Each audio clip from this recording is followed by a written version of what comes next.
We're going to talk about adding integers. So let me go ahead and get into present mode here. You can get your note packet ready.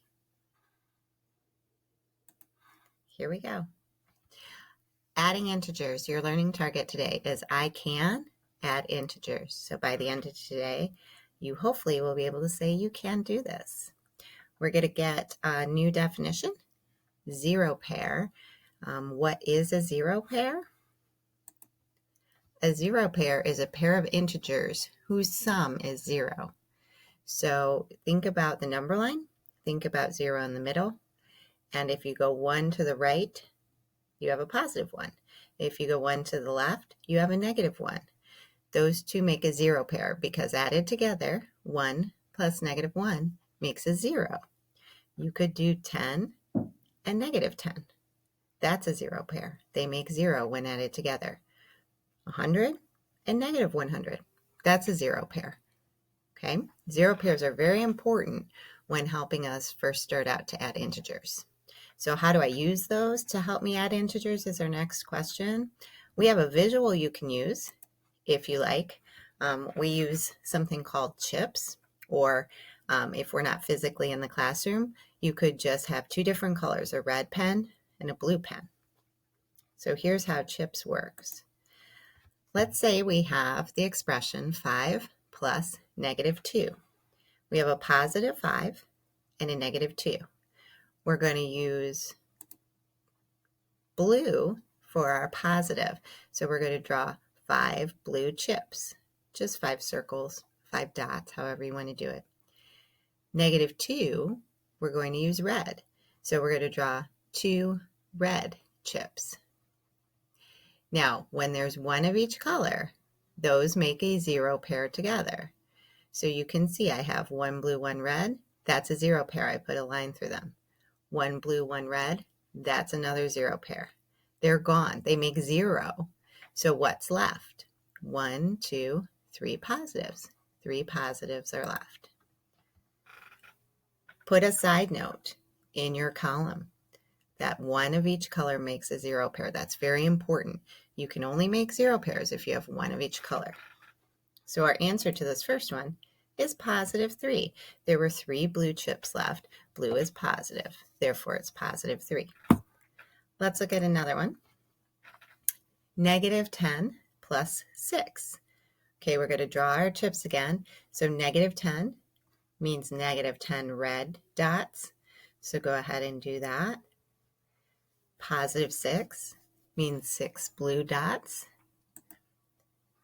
So here are mine. 10 red on the top, 6 blue below that. Remember, it takes one of each to make a 0. So you need 1 red and 1 blue to be able to cross it out. Cross it out. And there are 6 of those pairs. What's left? What's not crossed off? Well, that's 4. And 4 red means 4 negative. So there are 4 negatives left. Our last example is negative 7 plus negative 4. Red pen, draw negative 7 dots, draw 7 dots. And then below that, you're still using your red pen. Draw negative 4 dots.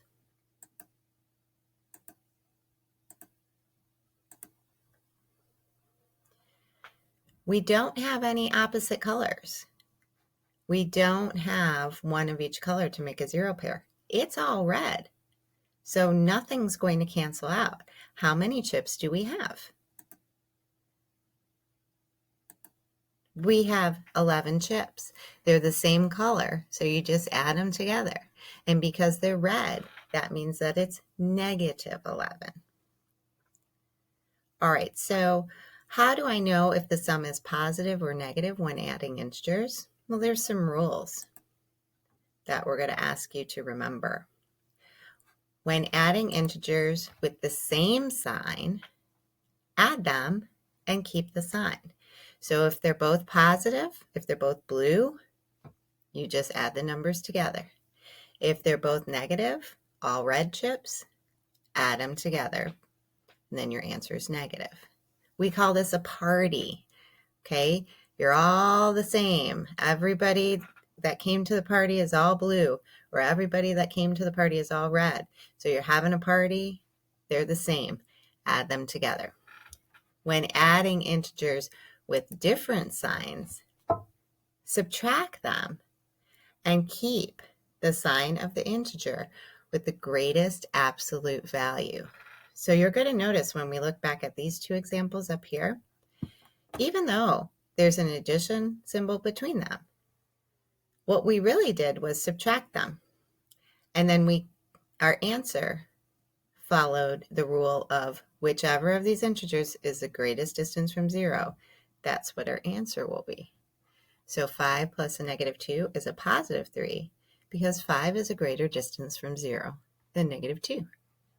Negative 10 plus 6 is a negative 4 because negative 10 is a greater distance from 0 than 6. We call this a battle. They're opposites. They're going to fight. And the winner is the one who is the greatest distance from 0. All right, let's put this to practice. So just a little reminder up here. If it's the same signs, it's a party. Add them. If it's different signs, it's a battle. Subtract them. And the one with the bigger distance wins. So we're going to decide if it's a party or battle and then solve. Negative 7 plus negative 15. They're both negative. That would be all red chips. So that's a party. And that means we're going to add them. So just add them like you would if the negative wasn't there. 7 plus 15 is 22. And it's going to be a negative 22 because it's all negatives at this party. You're going farther from 0 down that number line. You're at negative 7 and then you're going 15 more to the left. How about our next example? 19 plus negative 8. Well, we have positives, blues, and 19, and negatives, reds, and 8. That's not a party. We're going to battle this out. So we are subtracting. And again, just subtract like you know how to subtract. Don't worry about the positive or negative yet. So 19 minus 8, that would be 11. And it's positive 11 because 19 is a greater distance from 0 than negative 8. 19 is 19 steps away from 0. Negative 8 is only 8 steps away from 0. So the positives win, so 11 stays positive. How about when there's more than 2 integers in an expression? Negative 5 plus 7 plus negative 2. Well, we have red, blue, and red. So we have a unique situation here. You can have a party and then battle. You can put the negatives together and then battle with that positive if you want. There's a property that we know that allows us to say we can rearrange the order of the expression and we will still get the same sum. That's the commutative property of addition. So I'm going to reorganize and I'm going to do my negatives first. I have 5 red and 2 red. How many red is that together? That's going to be 7 red. So now I have negative 7 plus 7. So I partied first and I put those negatives together. Now, what do you recognize here? Negative 7 plus 7. I hope you recognize it's a 0 pair. These two together make 0. Anytime you can get to yourself to a 0 pair when you have more than one integer to add, it's so helpful. So be on the lookout for those because those are usually lurking around in your practice.